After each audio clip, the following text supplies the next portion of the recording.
Welcome to the Infrastructure Think Tank Explainer series, where we unpack the frameworks shaping how infrastructure and public services are delivered across Africa and beyond. In today's episode, we explore other private involvement in public infrastructure and services, a topic often misunderstood in public policy and investment discussions. We'll clarify the distinction between privatization and public-private partnerships, PPPs. Examine how regulated investor-owned utilities operate, and discuss related concepts such as public domain concessions and partial divestures of public operators. Section 1. Understanding the difference. Privatization versus PPPs. One of the biggest misconceptions in infrastructure delivery is equating privatization with public-private partnerships. While both involve private participation, the structure, purpose, and long-term impact are fundamentally different. Let's break it down. Privatization, PPP, public-private partnership. The private sector owns the full asset. The government retains ownership, and the asset returns after the contract term. Governed by regulation, not a contract. Governed by a detailed contract outlining roles, risks, and deliverables. The private company operates indefinitely. Operations are time-bound by contract. The government is largely uninvolved in delivery or standards. The government defines quality, quantity, and service standards. In simple terms, privatization means a permanent transfer of ownership and responsibility for service delivery, while a PPP represents a continuing partnership where the public sector remains an active participant. For example, when a government sells a national telecom company outright, that's privatization. But when it signs a 25-year concession for a private entity to build and operate a toll road before handing it back, that's a PPP. In countries like the UK, Australia, France, and the United States, we find another model: regulated investor-owned utilities.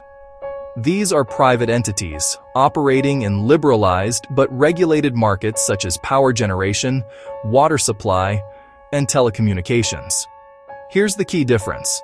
The government doesn't contract these companies to build or manage assets.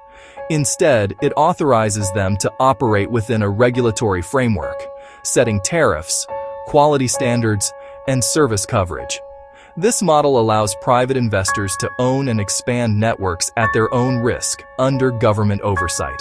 It's not a PPP because there's no procurement or defined public contract, just a regulated business environment that balances public interest with private efficiency. Sometimes, governments don't fully privatize an asset but grant long-term rights for private entities to develop and operate infrastructure under regulated conditions.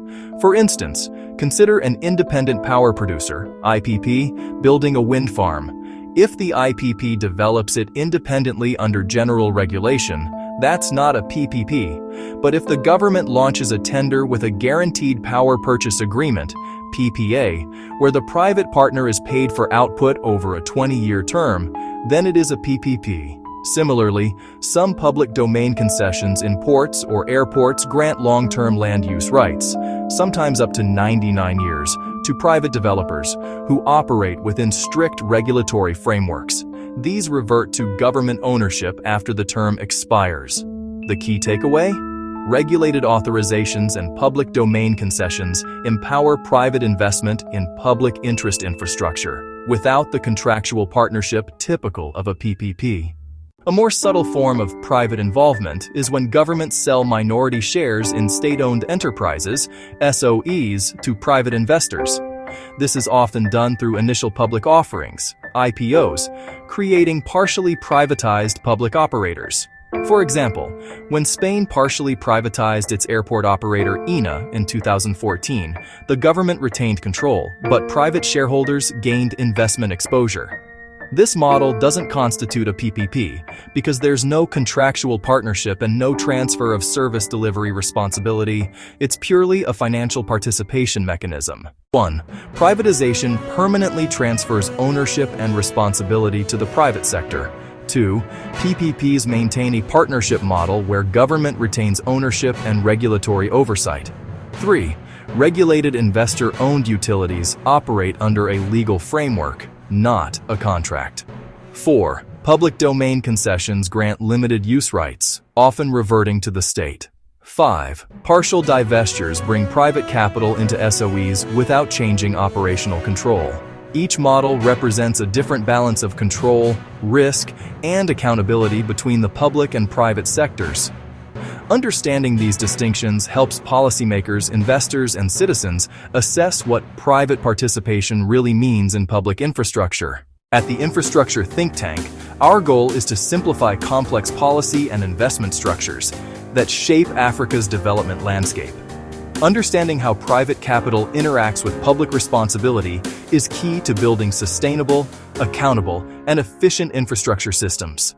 Join us every 2 weeks as we explore more frameworks, case studies, and innovations driving the future of infrastructure and manufacturing. Subscribe to our channel and follow us on LinkedIn at the Infrastructure Think Tank for deeper insights and expert discussions.